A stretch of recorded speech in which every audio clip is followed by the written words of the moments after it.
अच्छा, ये जो आपको 15 मिनट का लेक्चर नजर आ रहा है ना रिकॉर्डिंग वाले बच्चों, ये कुछ नागुज़ीर वजूहात की बिना पर बहुत सारी फायरिंग की है मैंने और जज्बात पे काबू नहीं रख सका, इसलिए मैंने कुछ 1 घंटा इन बच्चों पे वैसे ही गुजार दिया, लेकिन कैमरा मैंने ऑफ करके बातें की, तो इसलिए आपको छोटा सा क्लास इसलिए नजर आ रही है। एक सवाल बस करा दूं, मैं ही करता हूं बोर्ड पे ताकि ये जाया ना हो क्लास। सवाल लिखें एक जी, दुरूद शरीफ पढ़ लें। जी जी, अब जॉइंट से आगे चल रहा है। स्प्रिंग 10 मैंने दिया था, मुझे पता है, लेकिन मैं टाइम नहीं बचा सका उसकी डिस्कशन का। ये एक सवाल कराना जरूरी है, ये सवाल लिख लें ताकि मैं कल फिर और ऊंचे लेवल की प्रैक्टिस कराऊं। पहली लाइन तो आपको आती है, following information relates to process 1 for the month of may.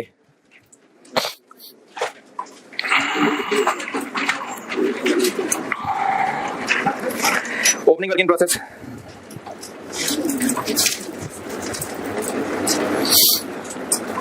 Units, 3000 units, और इनकी कॉस्ट बता रहा हूं। मटेरियल, ओपनिंग की कॉस्ट बता रहा हूं, मटेरियल 120,000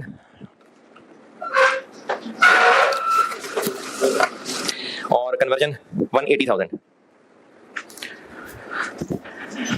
1,20,000 और 1,80,000। और ओपनिंग वर्किंग प्रोसेस मैंने परसेंटेज बताइए, 70% कंप्लीट है, 70% कंप्लीट। अच्छा जी, करंट मंथ डाटा लिखें। Current month data,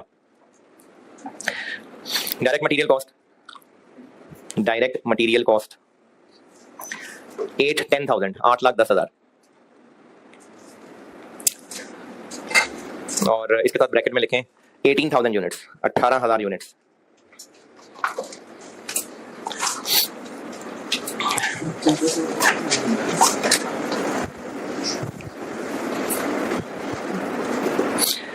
conversion cost, conversion cost, conversion cost है 750,000, 7.5 लाख, 7.5 लाख। और closing working process, closing working process 2400, 2400, और ये है 75% complete, 75% complete. Normal loss, normal loss 5% of input, 5% of input. Inspection stage, inspection stage 40%, 40%।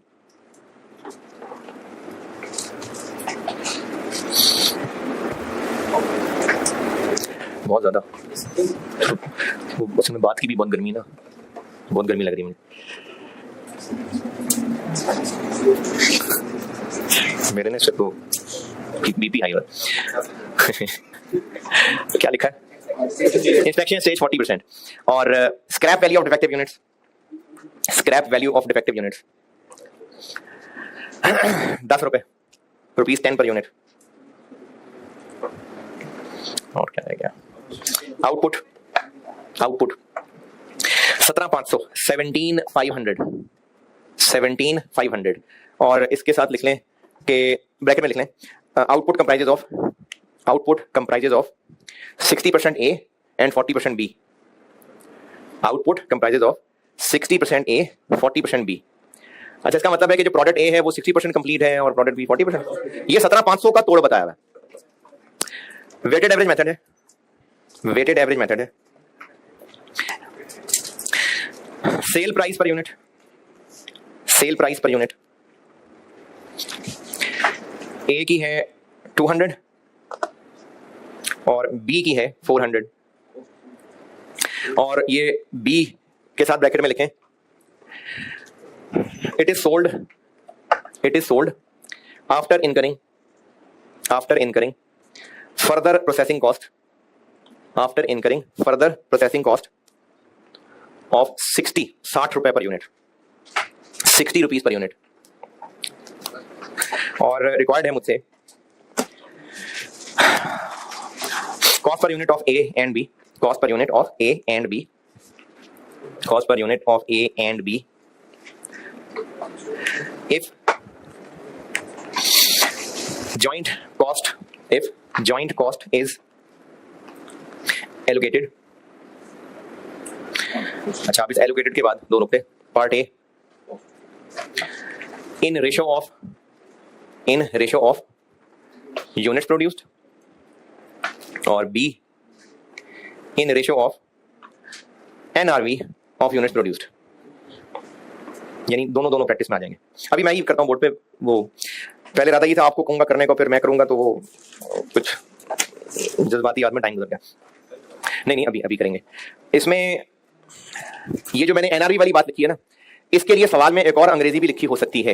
ये जो मैंने NRV कहा है ना, इसके लिए सवाल में एक और अंग्रेजी हो सकती है, sale value at split off point. Sale value at split off point,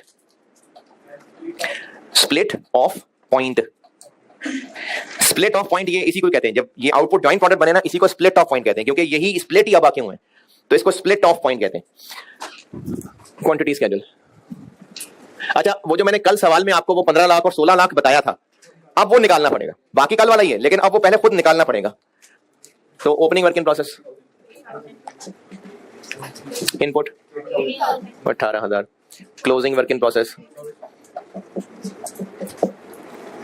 normal loss, inspected units कितने, क्यों, इनपुट तो है, ये पिछले महीने इंस्पेक्ट हो गए थे, ये ऐड नहीं होंगे, ये भी इंस्पेक्ट हो गए इसलिए लेस नहीं होंगे, तो यही है इंस्पेक्टेड यूनिट्स। तो इसका 5% 900 और आउटपुट है 17,500, तो फिर एबनॉर्मल लॉस आ जाएगा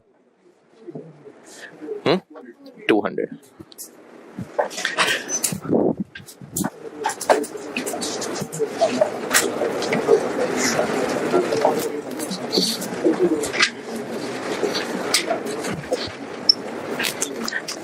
वेटेड एवरेज है तो कंप्लीटेड यूनिट्स जी 17,500। अच्छा, जब तक हम वो 15 लाख नहीं निकाल लेते ना, तब तक जॉइंट प्रोडक्ट्स नहीं है, तब तक पहले जैसा सवाल है। ये दोनों में closing work in process 2400, material पूरा और कन्वर्जन 75%, 1800 है, 2400 और 1800। एबनॉर्मल लॉस 200, मटेरियल पूरा और कन्वर्जन 40%, 200 और 80, 20 100 19380। कॉस्ट पर यूनिट, मटेरियल और कन्वर्जन। वेटेड एवरेज है इसलिए ओपनिंग की कॉस्ट भी आएगी 120 और 180। करंट पीरियड 8 10 और 7 50। नॉर्मल लॉस की रिकवरी वैल्यू 10 रुपए इंटू 900,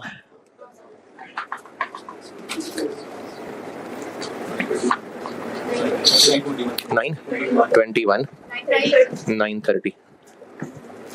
यूनिट्स 20 100 और 19 380।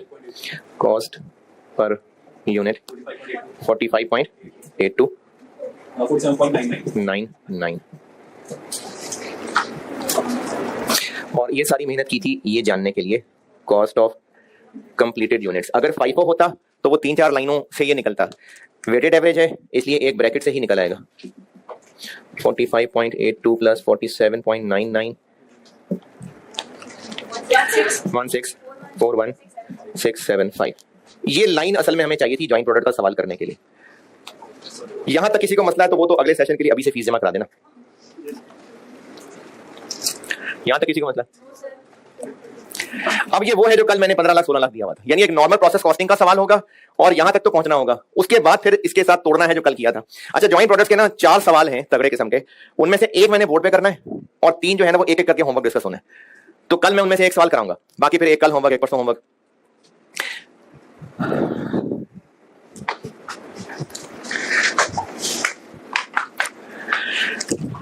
अच्छा, इधर देख लेना, मैं तो जाऊंगा घर, ये इधर देखें आप करते रहना नोट। क्या करने लगा था मैं? हाँ, कॉस्ट एलोकेशन करते हैं, ये मैं पार्ट ए कर रहा हूं।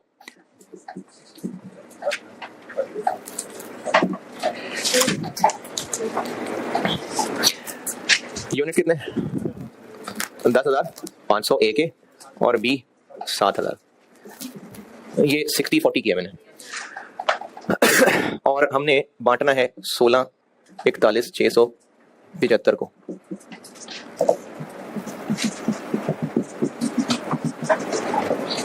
98 इसको मैंने इन रेशियो में बांट रहा हूँ 6570 और पूछा था मैंने कॉस्ट पर यूनिट, तो ए की कॉस्ट पर यूनिट बन जाएगी 985005 डिवाइडेड बाय 10,500 93.81 और बी की बन जाएगी 656670 डिवाइडेड बाय 7000 93.81। ये मैंने यूनिट्स की रेशियो में बांटा। अच्छा एक जादू दिखाता हूँ, इसका टोटल करें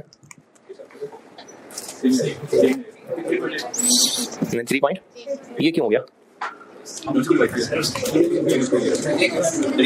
तो वो भी एक यूनिट ही है। अरे ये भी तो 93 है। मैं कह रहा हूँ सेम क्यों है? तो अगर सेम ही आनी थी तो हम सवाल यहीं रोक देते, हम उधर क्यों गए? नहीं, ये आंसर इतना ही आएगा, तो फिर वो टाइम जाया क्या? अच्छा पहले तो बताएं सेम आ क्यों रहे? यूनिट्स वही हैं? नहीं, हमने 17,500 को इसी से पहले मल्टीप्लाई किया और फिर इसको 17,500 से डिवाइड कर दिया, तो यही आना है। देखिए हमने 93.81 से 17,500 को मल्टीप्लाई करके ये बनाया, फिर इसी को 17,500 से डिवाइड कर दिया, तो यही आना है। लेकिन ये सिर्फ तब तक सेम रहेगा अगर वेटेड एवरेज है और उधर भी रेशियो यूनिट्स की बांटी है, तो वरना नहीं आना सेम। तो ये कोई रूल ना बना लेना, ये तो वैसे बीच में एक इत्तेफाक बताया। ये सेम सिर्फ तब आया अगर ये वेटेड एवरेज मेथड है और उधर भी यूनिट्स रेशियो है, तो अदरवाइज नहीं हमेशा सेम आना। और एनआरवी की रेशियो में बांट लें तो टोटल एनआरवी ए की कितनी 10,500 इंटू 200 21 लाख, 7,000 इंटू 340 2380 4480 और अब हमने 1641 को इस रेशो में बांटना है, ये पार्ट बी। तो कॉस्ट एलोकेशन हो जाएगी, ए के हिस्से में आएगा 1641,675 इंटू 2100 डिवाइडेड बाय 4480।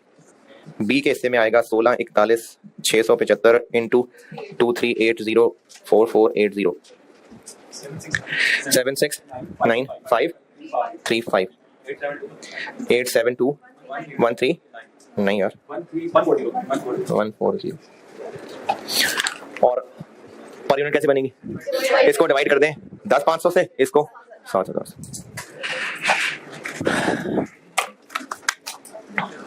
ठीक है जी, अल्लाह हाफिज़।